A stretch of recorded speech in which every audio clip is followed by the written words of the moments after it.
good morning. Meron lang tayong pupuntahan sandali.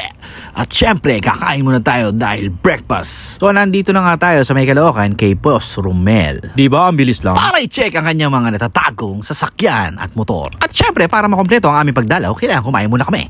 Yan na nga, ang Piaggio scooter at saka syempre, ang Yamaha L2 two-stroke. Konting trivia lang, ang L2 is produced by Yamaha in 1967 until 1979. At nilabas nga ng 1980 yung motor na yan. Yan yung L2 Autolube 97cc. Hindi pa ako buhay noon, guys.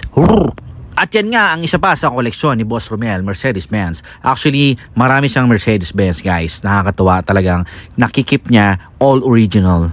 Meron din siya mga box type at iba't iba pa ang mga sasakyan. By the way, guys, single nga pala yan, si Boss Romel, mapagmahal. So, eto na nga, naikarga na natin ang kanyang Yamaha L2. Maraming salamat nga pala sa Pugon Pizza. Yan, ang Pinoy Style Pizza sa pagpapahiram ng kanyang pickup. Shoutout sa'yo, Boss Jopons Velasco. At eto na nga, pauwi na kami. Pabalik na kami ulit sa amin. Alright. So, kailangan lang itono itong ating L2. Yan, tinotono lang ni Boss Garrett Diaz. Yan nga pala, boss, si Boss Garrett ay OG na sa two-stroke. So, yan, no?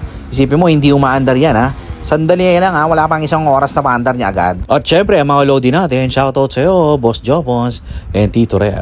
So, bukas, ride na!